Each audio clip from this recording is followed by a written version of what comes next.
રાજકોટ શહેરમાં નકલી પોલીસ બની તોડબાજી કરતી ગેંગનો પર્દાફાશ થયો છે। યુનિવર્સિટી પોલીસે બે એવા શખ્સોની ધરપકડ કરી જેઓ પોલીસનું લોગોવાળું જેકેટ પહેરી સામાન્ય લોકોને ડરાવતા અને ખંડણી વસૂલતા। જોકે 4 જાગૃત યુવાનોની સતર્કતાના કારણે આ નકલી પોલીસની અસલી ઓળખ છતી થઈ ગઈ છે। રૈયાધાર શાંતિનગર વિસ્તારમાં આવેલા ક્રિકેટ ગ્રાઉન્ડ પાસે 12 જૂનની રાત્રે કિરીટ પીઠડિયા અને તેનો મિત્ર બેઠા હતા। આ દરમિયાન બે શખ્સો ત્યાં ધસી આવ્યા। તેમાંથી એક શખ્સે પોલીસના લોગોવાળું જેકેટ પહેર્યું હતું અને પોતાની ઓળખ માલવિયાનગર પોલીસ સ્ટેશનના સ્ટાફ તરીકે આપી। નકલી પોલીસે યુવાનો પર રોફ જમાવતા પૂછપરછ શરૂ કરી અને કેસ કરવાની તેમજ માર મારવાની ધમકી આપી અને મામલો થાળે પાડવા માટે 50,000 રૂપિયાની ખંડણી માંગી।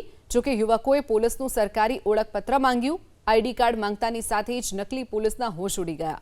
તેમણે પોતાના અસલી નામ આર્યન ફળદુ અને પરમરાજ માંજરિયા હોવાનું કબૂલ્યું હતું, પણ આઈ કાર્ડ ન હોવાથી તેઓ ત્યાંથી બાઇક લઈ અને રફુચક્કર થઈ ગયા। બાદમાં પોલીસ ફરિયાદના આધારે બંનેની ધરપકડ કરી લેવાઈ છે।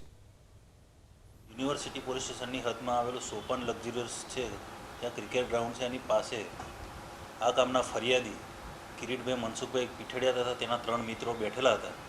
તે દરમિયાન થોડી વારમાં બે ઈસમો બ્લુ કલરની ઓલા મોટરસાઇકલ લઈને આવેલા અને એમને જોઈ અને એમને કીધેલું મોટરસાઇકલ શું કરો છો અહીંયા આગળ તમે પટમાં? તો આ લોકો ડરી ગયેલા ફરિયાદીને અને ભાગવા લાગેલા, જેથી આ કામના ફરિયાદી જે છે કિરીટભાઈ એઓના બે ઈસમોએ પકડી લીધેલા, જેમાંથી એક ઈસમે પોલીસના લોગોવાળું ટી-શર્ટ પહેરેલું હતું।